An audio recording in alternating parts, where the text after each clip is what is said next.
जैसे किसी चीज का कोई चीज पूरा करने के लिए अब कोई भी कोई सिस्टम अपनाया जाता है और वह सिस्टम जो अपनाया जाता है उसके उद्देश्य को प्राप्त करने के लिए, चाहे किसी की भी प्लानिंग हो, यदि आप घर बनाते हैं तो आप घर बनाने के पहले आपकी प्लानिंग होती है कि कितने बाई कितने का रूम होगा, कितने जो है मतलब कि एक रूम की ऊंचाई होनी चाहिए और उसकी कितनी खिड़कियां लगेंगी और एक ताला बनेगा या दो ताला बनाएंगे, क्या इसकी एरिया होगी, कितने वर्ग फीट में बनेगा, ये सब उसका मैप क्या होगा, उसका नक्शा क्या होगा, उसके सारे सिस्टम आप प्लानिंग के थ्रू करते हैं।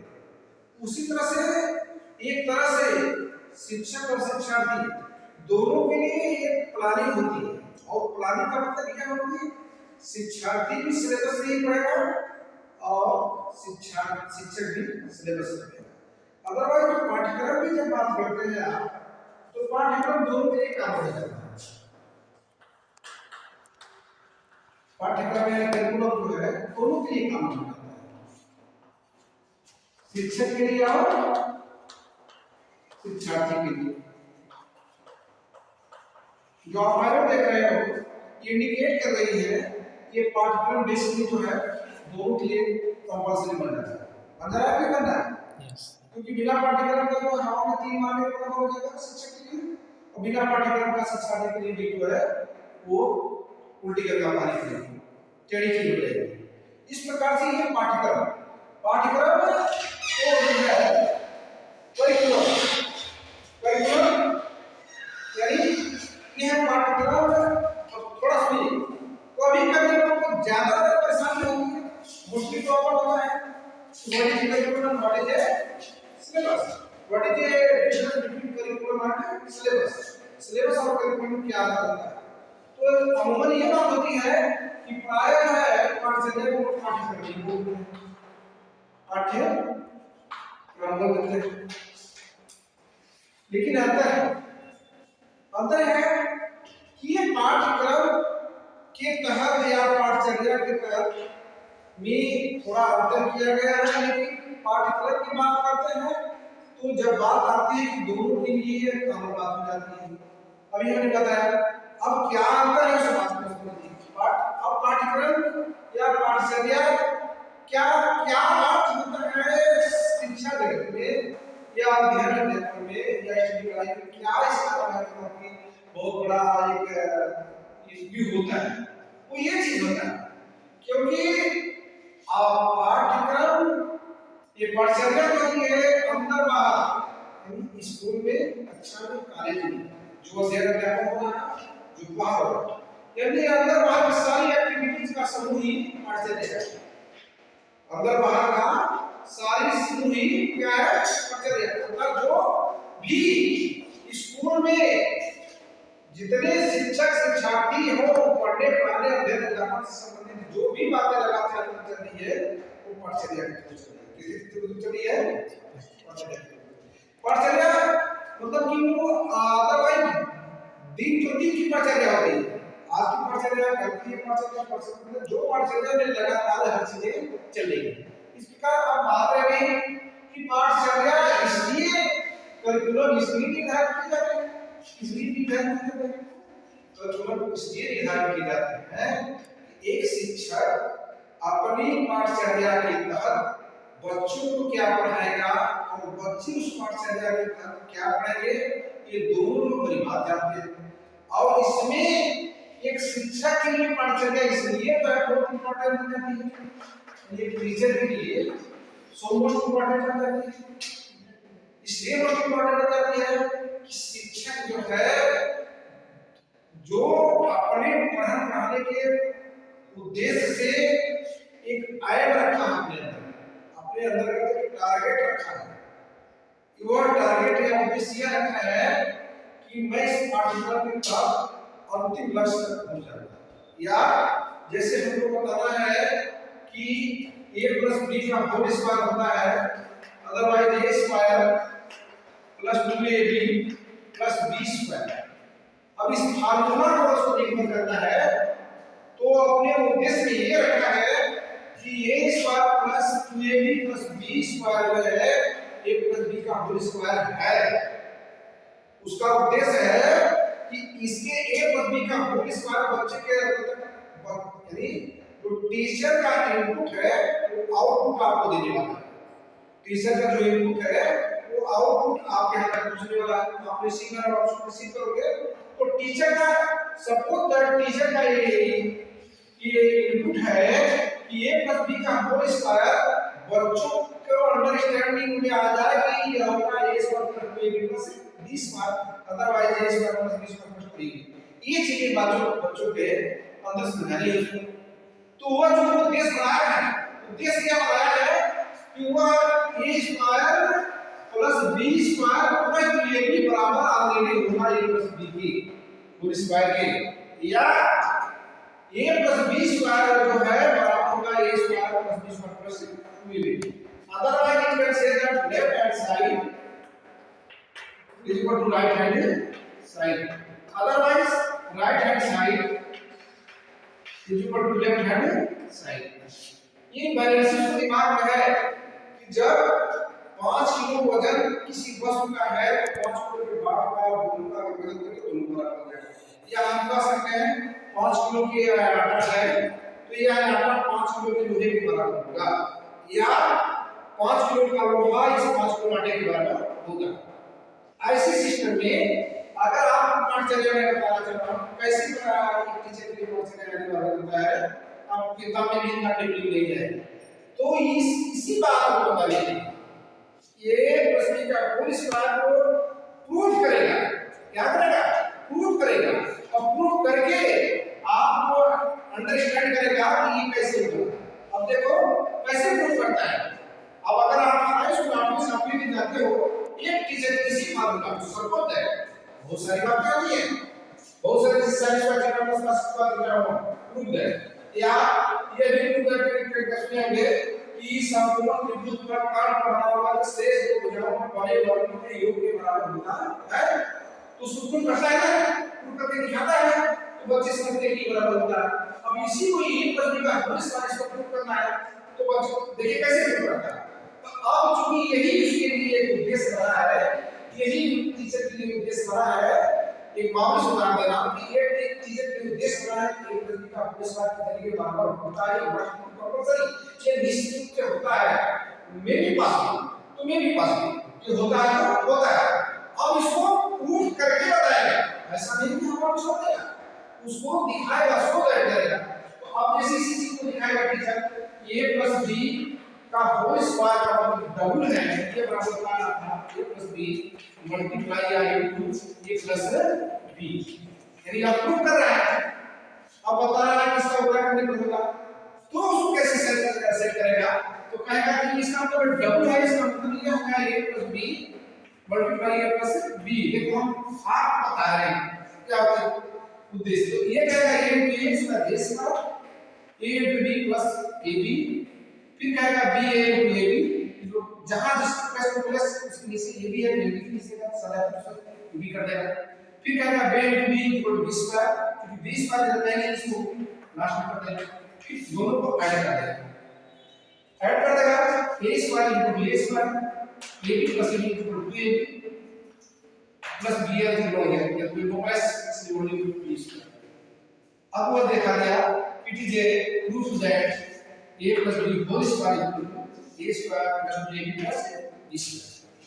बच्चों को अंडरस्टैंड हो गया नहीं हो जाएगा। तो उसी तरह से किसी चीज को जो उसका उद्देश्य है उसको पूरा करने के लिए पाठशाला कंपल्सरी बन जाती है।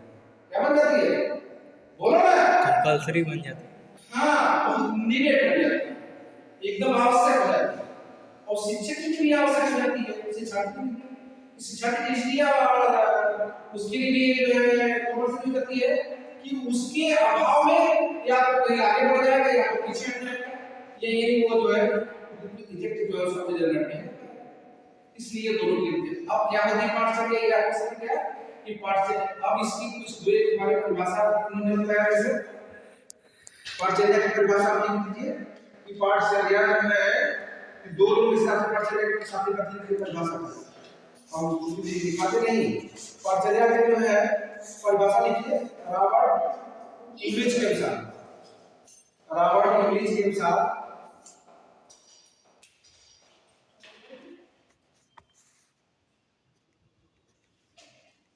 शिक्षा के लक्ष्य तक पहुंचने के लिए, शिक्षा के लक्ष्य तक पहुंचने के लिए रॉबर्ट, क्या बोला है, सुने नहीं, रॉबर्ट इंग्लिश के अनुसार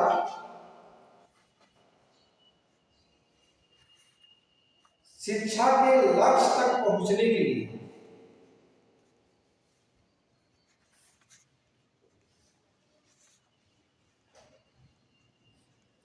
जिन अध्ययन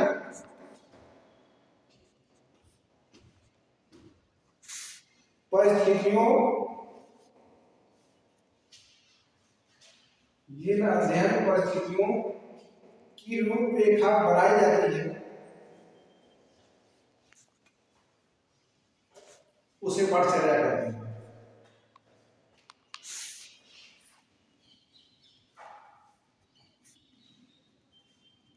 तो इस प्रकार से इसकी आपने सुना रॉबर्ट इंग्लिश के अनुसार कि शिक्षा के लक्ष्य तक पहुंचने के लिए जिन अध्ययन परिस्थितियों की रूपरेखा उसकी डेजी तैयार की जाती है, उसकी क्या कहती है, रूपरेखा की डेजी, उसकी डेजी जो तैयार की जाती है वही उसकी क्या होती है, पाठचर्या।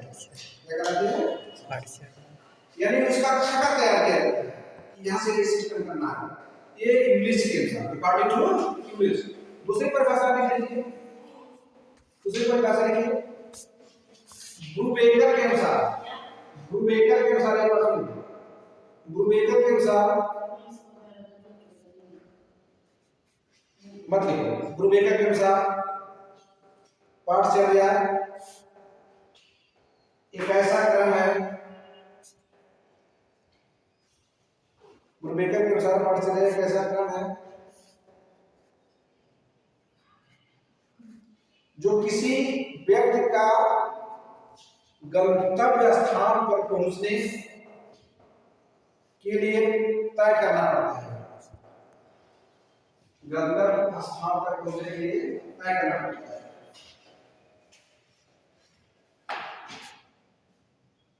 तो दोनों ब्रूबेकर और अच्छा इंग्लिश दोनों की बात एक ही है, थोड़ा सा अंतर है। उन्होंने बताया था कि लक्ष्य प्राप्त किया जाता है शिक्षा का, और वहां ये बताते हैं वहां तक पहुंचने का, वहां तक पहुंचने का, दोनों का भाव दर्शन सही ही है। इस प्रकार पाठचर्या जो है इस शिक्षा के विभाग के अनुसार इसका भाव ये हुआ कि पाठचर्या क्या है, पाठचर्या वह है जो कि शिक्षा के लक्ष्य को प्राप्त करने में सहायक है, जो कि शिक्षा के लक्ष्य को प्राप्त करने में सहायक है।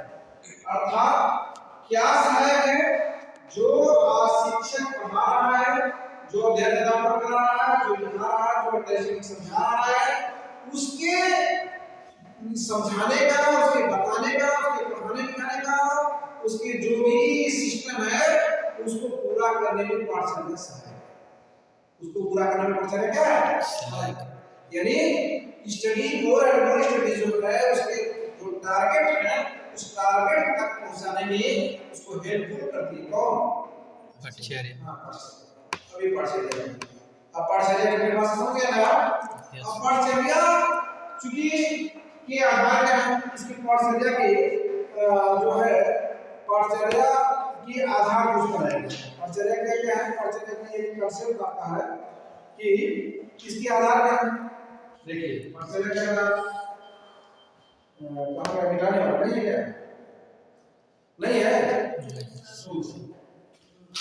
नहीं है, तो पाठचर्या क्या है, इसके फंडामेंटल है पाठचर्या दार्शनिक आधार और सामाजिक आधार, और आप दार्शनिक आधार, सामाजिक आधार और मनोवैज्ञानिक, इसके कितने आधार हैं, तीन आधार, दार्शनिक आधार, दार्शनिक आधार, सामाजिक आधार और मनोवैज्ञानिक। क्या है दार्शनिक आधार, दार्शनिक आधार में ये बात बताई जाती है क्या है सृष्टि, क्या है सृष्टा, सृष्टि मतलब जो ये संरचना आप अपने आंखों से देख रहे हो, चाहे पहाड़ दिख रहे हो, चाहे दरिया दिख रहे हो, चाहे नदियाँ दिख रहे हो, चाहे जीव जंतु, जो भी एक जेड आप जो भी मोड़ देख रहे हो, संसार में जो भी आपने आप जितने भी आप देख रहे हो, ये सब सृष्टि, ये सब क्या है? सृष्टि। यदि आप मुर्गा को देख रहे हो, मुर्गा को भी बनाने वाला सृष्टा है, सृष्टा में परमात्मा भगवान। यदि आप पहाड़ को भी देख रहे हो, नीचे में नाम नहीं है, लेकिन आप याद उस पहाड़ की प्रसन्नता कैसे भी, जब हमारी आंखें खुली, जब हम आपके पेट में थे, और जब आपकी आंखें खुली तो आपने सूर्य को देखा, या आपने जो है अपनी धरती पर जो है चलना सीखा, हवा को देखा। इसका मतलब ये सूर्य, इसका मतलब ये धरती, और इसका मतलब ये आकाश, जो संचार बहुत पहले से थी, बहुत पहले से थी। आप नहीं थे तो उसके पहले थी, और आप मर भी जाते हैं तो नहीं रहते। इसका मतलब, इसका अर्थ है कि निश्चित रूप से हमारे मनुष्यों ने, हमारे पूर्वजों ने इसको मान लिया है, इस सृष्टि की जो स्थापना की है, कोई आदि पुरुष किया, कोई आदि पुरुष किया होगा, जिसका आदि अंत नहीं, वही शायद परमात्मा है, वही शायद परमात्मा। यहाँ थोड़ा सा कटाक्ष चलता है। कटाक्ष ये चलता है कि कुछ लोग परमात्मा को मानते हैं, कुछ लोग परमात्मा को नहीं मानते हैं। तो जो परमात्मा को मानते हैं उनको यही भी अवधारणा है कि भगवान ने सब कुछ बनाया, भगवान ने मेरा जन्म दिया, भगवान ने नदियाँ बनाया, भगवान ने दरिया बनाया, भगवान ने सब कुछ बनाया, और भगवान की जो है उसी का पालन करता है। उसके बाद में जब उसको लगता है कि अभी काम मार नहीं, उसका संहार कर लेता है, जन्म देता है, पालन करता है, तो भी करा देता है। ये सब कुछ आने वाला है, सब कुछ क्या है? भगवान। अब बात ये है कि जब सब कुछ भगवान है तो सारे सवाल भगवान मानने की सोच जो है अपने पूरा सरेंडर कर देता है, भगवान ही, अर्थात मंदिर में भगवान है, मस्जिद में भगवान है, गिरजाघर में भगवान है, और नदिया दरिया में भगवान है। यानी हमने जो देखा है सब जगह भगवान माना है, उसका प्रूफ ये हो जाता है भगवान सब जगह है। लेकिन जो नास्तिक है, ये धारा दो है ना, अगर आप नहीं मान रहे हो भगवान नहीं है, तो आपको कोई ये नहीं कहेगा कि मान बैठो, आप स्वतंत्रता है, मान लिया करो। तो जो नहीं मानता है वो नास्तिक में आ जाता है, अर्थात उसको ये मानना है कि सब प्रकृति करती है, प्रकृति जो है ये सारे सब कुछ है। यानी हम भगवान को देख नहीं रहे हैं, प्रकृति को देख रहे हैं, नदी को देख रहे हैं, पहाड़ को देख रहे हैं, सूर्य को देख रहे हैं, वायु को देख रहे हैं। ये सब प्रकृति के जो है एक सबसे बड़ी जो पिलर है, प्रकृति के सबसे सब कुछ करने वाली एक प्रकृति है, अर्थात प्रकृति ने बनाया, प्रकृति बिगड़ेगी, प्रकृति जन्म देती है, प्रकृति जो पालन करती है, प्रकृति बना देती है। नेचर क्या करता है, सब कुछ नेचर है। अब यहाँ धारा बदल हो जाती है। इस प्रकार से ये हमारी क्लासिक है। इसके अंदर आता है दर्शन बहुत मानसिक से है। दर्शन ये उल्लेख अध्यात्म में किया जाता है, आत्मा क्या है, परमात्मा क्या है, सृष्टि क्या है, सृष्टा क्या है, जन्म कैसे होता है, मृत्यु कैसे होती है, ये सब सारी बातें की आत्मा कहाँ जाती है, मर जाने के बाद आत्मा कहाँ जाती है। यानी लोगों को लगता है कि अपनी जी रहा है उसमें आत्मा है, मर जाने के बाद आत्मा कहाँ चली जाती है ये पता नहीं है, लेकिन लोग फिर से लगता है कि ये आत्मा किसी विचार कर देती है। यानी ये चीजें जो आदमी को हमेशा निर्मल करती है। तो इसका जो है पूरा का पूरा विवेचन किसने किया है? दर्शन ने किया। और यही है एक लोगों को जानने के लिए लोग समाज है, समाज जो भी पाठ्यक्रम, जो भी शिक्षा दी जाती है वो समाज के लिए दी जाती है। खासतौर पर मानव समुदाय के लिए होगी। आप भेड़ बकरी को आप शिक्षा नहीं दे सकते, या बहुत ज्यादा भेड़ करेंगे तो आप जैसे सृष्टि नहीं मिलना चाहते हैं। इस प्रकार से ये जो दिया जाता है मुख्यतः मानव समुदाय के समाज को फॉरवर्ड बढ़ाने के लिए। तो इस प्रकार से समाज में जो रीति रिवाज है, समाज में जो परंपरा है, समाज की जो धारणा है, ये सोशल जो कंसेप्ट है उसको डेवलपमेंट करने के लिए, बच्चा के अंदर विकसित करने के लिए बच्चे को ये सामाजिक या वैज्ञानिक रासायनिक आधार दृष्टांत समझाए जाते हैं। और बच्चा को इसलिए समझता है बच्चा भी समाज में ही इसका जन्म हुआ है, समाज में ही पला है और समाज में ही सुनती है, इसलिए समाज बहुत बड़ी छाप होती है। इस प्रकार समाज की छाप इतनी गहराई तक होती है कि बिना इसके असर का हम कुछ सीख ही नहीं सकते। इस प्रकार समाज के रीति रिवाज, समाज की परंपराएं, समाज के धर्म, समाज के दृष्टांत, समाज के दृष्टिकोण, समाज में जो भी हो रहा है सब मनुष्य से रिलेटेड है। क्योंकि समाज में खराब हो रहा है तो उसका लोग विरोध करेंगे, नहीं गंदा काम कर रहे हैं, गलत कर रहे हैं, या अच्छा कर रहे हैं तो अच्छा कर रहे हैं। इस प्रकार समाज में अच्छाइयाँ बुराइयाँ खराबी बदबुरी सब कुछ समाज से है और सब समाज से हम सीखते हैं और समाज में ही शिक्षक है, समाज में ही शिक्षा दी है, समाज से इतर कोई है नहीं। इसलिए सामाजिक ज्ञान को दार्शनिक ज्ञान जो है ज्यादातर यह आपको धर्म और की तरफ ले जाता है। इसी तरफ ले जाता है धर्म। धर्म क्यों ले जाता है? इसकी बहुत बड़ी वजह यह है कि धर्म से इसलिए ले जाता है, धर्म से आपका नाता जोड़ता है कि आप धर्मावलंबी बनेंगे, धार्मिक जिसको में विश्वास करेंगे तो आप गलत और बुराई नहीं समझेंगे। आपको ये लगेगा कि यह कार्य मेरे धर्म के विरुद्ध है, यह मैं काम करूंगा तो धर्म बिगड़ जाएगा, या ये हमारे जो पूर्वज कहते हैं, हमारा समाज कहता है कि ये गलत कार्यों से हम संलिप्त होंगे तो यह मेरे धर्म के विरुद्ध है, या अधर्म करने जाएगा, वो अधर्मी बना जाएगा, अर्थात समझोगे हमारा पतन ही करेगा।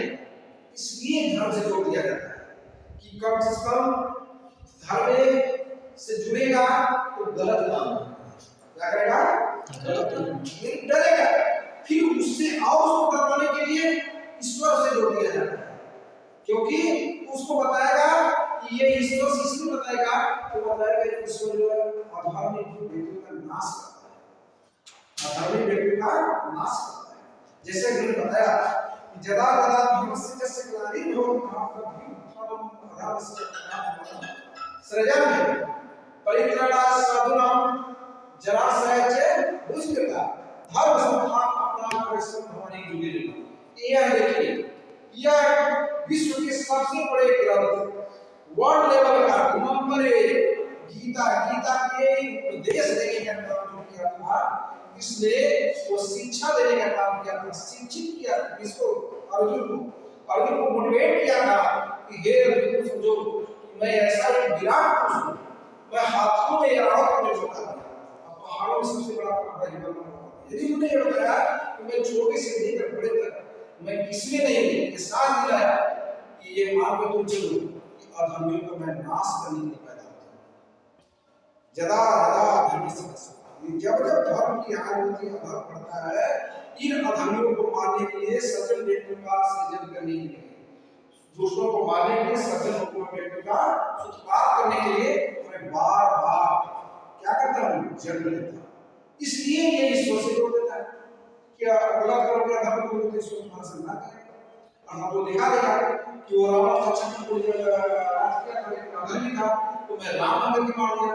वो दिखा देगा कि कंस बहुत बड़ा आदमी था, वो गलत कर रहा था तो मैं कृष्ण को उसको मार दिया।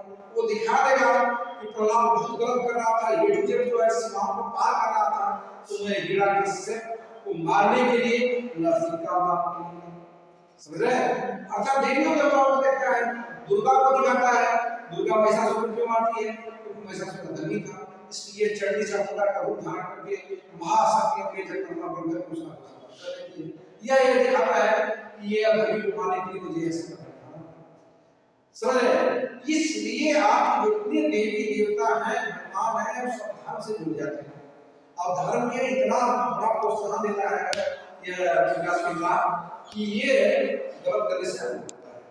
इस प्रकार ये अब उसमें 3-4 बात पढ़ाए जाते हैं। ज्यादातर हमारे बात है नंबर 1 का पढ़ा चुके हैं, दूसरा प्रकृतिवाद, तीसरा यथार्थवाद, चौथा अस्तित्ववाद। ऐसे कई बात है जिसमें 4-5 बात आपको मुख्यतः मिलेगी। इसमें आदर्शवाद की बात करता है, आदर्शवाद की बात करता है इसलिए कि पाठ्यक्रम में सही चीजें बताई जाती हैं, पाठ्यक्रम में अच्छी बातें बताई जाती हैं, इसलिए पाठ्यक्रम आदर्शवाद सत्य की बात करता है। क्या कहता है? सत्य बताता है। कहता है कि जगत जो है आत्मा परमात्मा की बात करता है। किसकी बात करता है? आत्मा परमात्मा की बात करता है, सृष्टि और संस्कार की बात करता है, न्याय की बात करता है, धर्म की बात करता है। समझ रहे हैं? बताते बताता है कि ईश्वर है, ईश्वर है और ईश्वर के बिना पदार्थ भी नहीं होता, ईश्वर के बिना समझ रहे ना। वो बताता है कि ब्रह्मांड जो है की संरचना भी ईश्वर के द्वारा है, सृष्टि की संरचना भी ईश्वर के द्वारा है। इसलिए वो all in all, God is all in the great person, great and great so of great बताता है। वो पिताओं का पिता क्या है, पिताओं का हमारा पिता है, तो हमारे पिता का कोई पिता, उसके पिता का कोई पिता, उसके पिता के से जोड़ के सारे पिता का पिता कौन है। इसलिए बताता है आत्मस्वभाव सत्य की बात करता है, ईमान लाने की बात बताता है, ईश्वर की बात करता है, सृष्टि की बात बताता है, ब्रह्मांड की बात करता है, संरचना की बात बताता है, मोक्ष की बात करता है, नियम और धर्म की बात करता है। ये सब सारी बात आदर्श की बात जो समाज के लिए आज बहुत बड़ी मिली।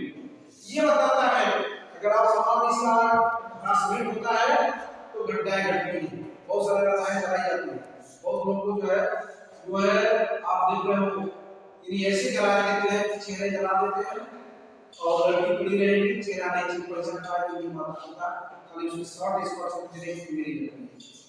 ये मारने वाले भी समाज में पेट्रोल से देते हैं, माचिस फेंक देते हैं, कड़े जल जाते हैं, ये मारने वाले समाज में। आदर्श सवाल इसको जो है लोग नहीं समझ रहे हैं। आदर्श सवाल मतलब कि अधर्म, ये गलत है, ये जो है ये एकदम सरासर गलत है, क्योंकि परमात्मा ने ये बनाई इस संरचना पे भी आ रहा है, इसलिए अधर्म है। इस प्रकार आदर्श समाज को एक सही मोड़ देने के लिए, एक अच्छी रास्ता देने के लिए ये जो पाठशाला में आदर्शवाद की बात कही जाती है। किस बात कही जाती है? आदर्श। समय कितना देखिए तो बहुत बड़ा चलेगा बेटने से समय कितने घंटे 26 हां 26 मिनट हो गए, 27 मिनट समय कितना शेष बाकी हो गया हां 5 घंटे बताइए, 5 घंटे है तो आपको प्राइवेट अटेंडेंस मिल जाएगा। ये रोकते क्या पढ़ाई होगी ठीक 11 7 बात होगी, इसके बाद ये 11 7 फिर आप क्लोज कर दीजिए।